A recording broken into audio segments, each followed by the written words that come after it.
aliar-se à Inglaterra. Aqueles que escolheram ficar na Rússia formariam o primeiro Exército Vermelho Polonês, que no final de julho de 1941 estava se opondo a Varsóvia. Os outros lutariam com grande superioridade na Itália.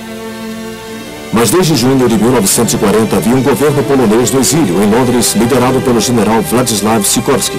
Havia também forças de poloneses livres na Grã-Bretanha, que lutariam na França e na Alemanha durante 1944 e 1945. Sikorski estava determinado a rastrear os poloneses perdidos na Rússia e em dezembro de 1941 foi para Moscou. Enquanto Stalin preparava-se para assinar um tratado de assistência mútua com os poloneses de Londres, negava ter conhecimento do destino dos oficiais poloneses.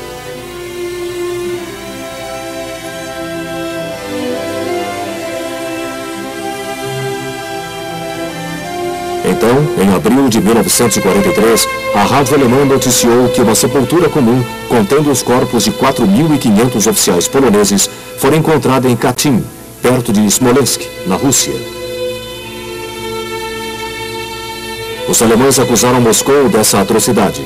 Os poloneses de Londres, que tinham suas suspeitas, apoiaram a versão alemã, mas os russos rejeitaram a acusação e incriminaram os alemães.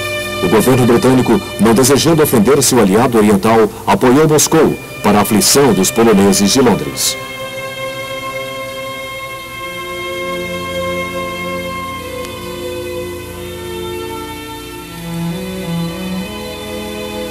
Contudo, os alemães chamaram a Cruz Vermelha Internacional para realizar uma autópsia. Isso foi feito e as evidências, tanto da data da morte como do método usado, apontaram os russos como os responsáveis. Eles, entretanto, continuaram a rejeitar a acusação e se mantiveram nessa posição por quase 50 anos, até depois do final da Guerra Fria.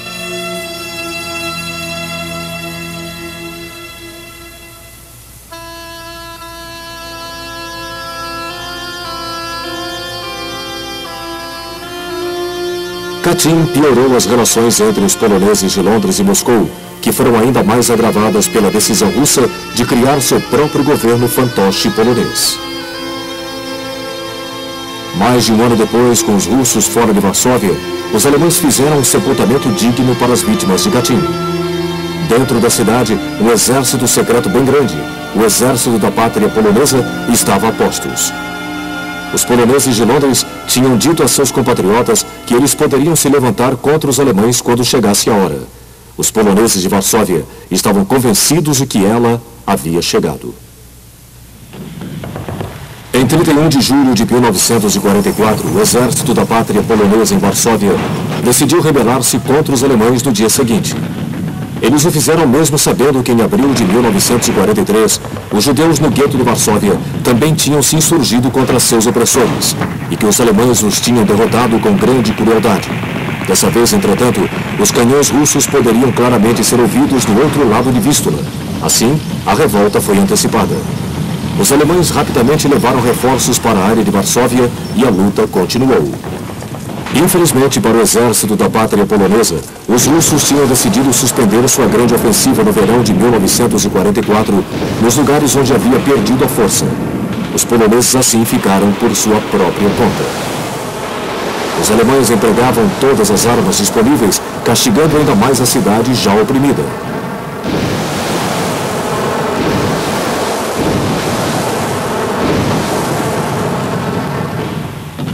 A batalha reinou durante o mês de agosto e entrou em setembro.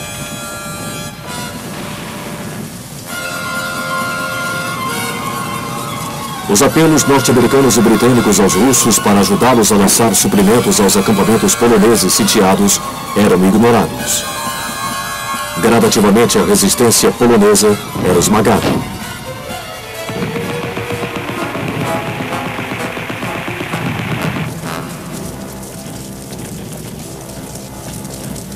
Finalmente, os poloneses foram levados para os esgotos da cidade, mas os sobreviventes continuaram a lutar.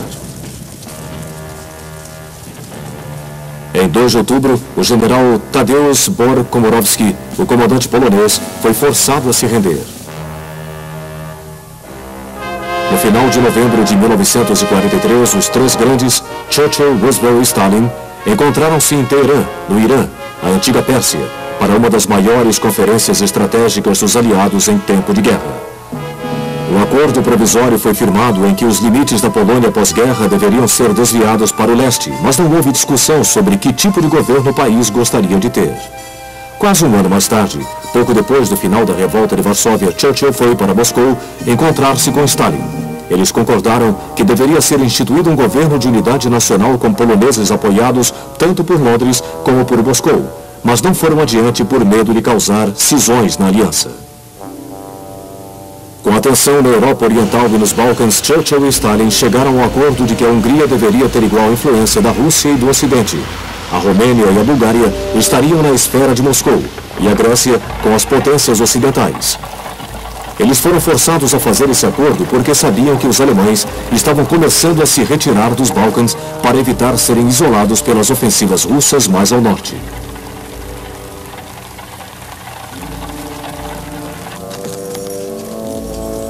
Em dezembro de 1944, quando os alemães deixaram a Grécia, o conflito cresceu entre as duas principais facções da resistência, com os comunistas empenhados em ganhar força.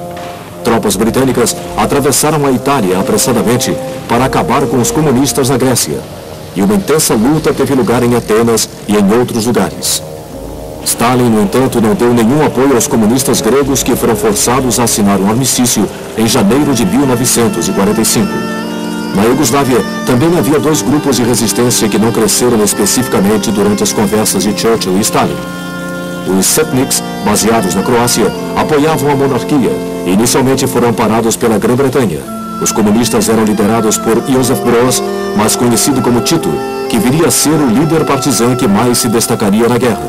Os Setniks detestavam Tito, que também era sérvio, e no início de 42 ficaram abertamente do lado dos alemães. As potências do eixo, com a ajuda Setnik, começaram uma série de ofensivas contra Tito. Sem nenhuma ajuda externa, exceto o apoio moral russo, Tito e seus companheiros logo foram cercados nas montanhas da Bósnia Ocidental.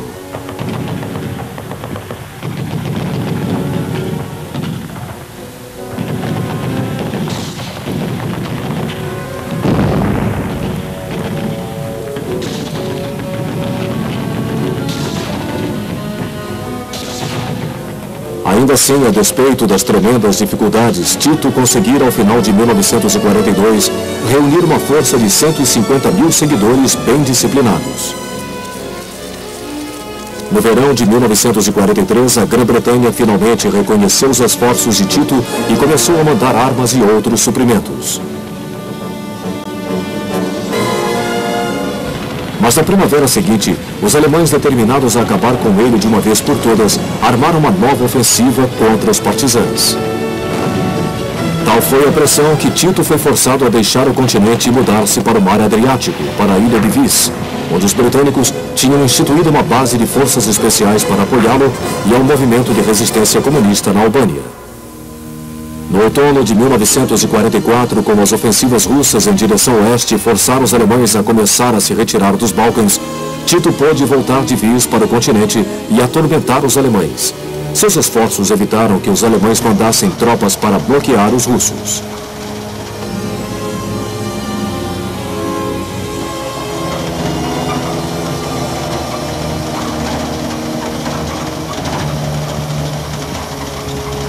Tito, embora comunista dedicado, queria sobretudo a independência da Iugoslávia depois da guerra. Ele não queria que seu país fosse simplesmente um mero subordinado, nem para a Rússia, nem para as potências ocidentais. Ele então evitou se comprometer com qualquer dos dois. Não obstante, em outubro de 1944, ele estava preparado para cooperar intimamente com os russos na libertação de Belgrado.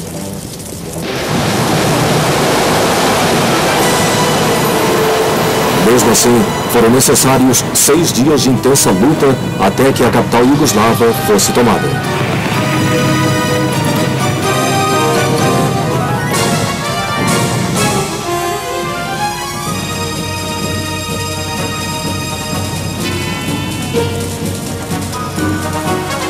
Finalmente, em 20 de outubro, partisãos russos e iugoslavos entraram em triunfo em Belgrado. Nessa época, a Bulgária tinha mudado de lado e o remanescente das forças alemãs retirava-se em direção noroeste, rumo à Áustria. Ao norte, os alemães tinham lutado intensamente para impedir que o Exército Vermelho invadisse a Hungria.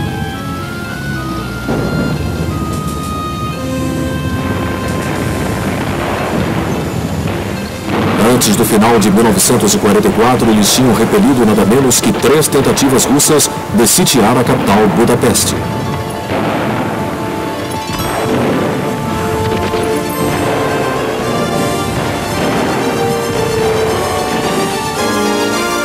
Enquanto a frente permanecia estática perto de Varsóvia, mais para o norte, os russos tinham invadido os estados bálticos, separados pela península Courland, onde o resto do grupamento norte do exército estava aprisionado.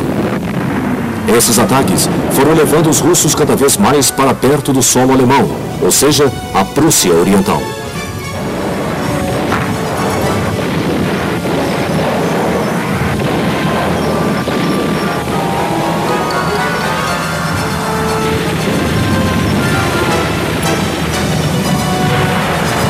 Esta ameaça crescente fez os alemães lutarem ainda mais desesperadamente.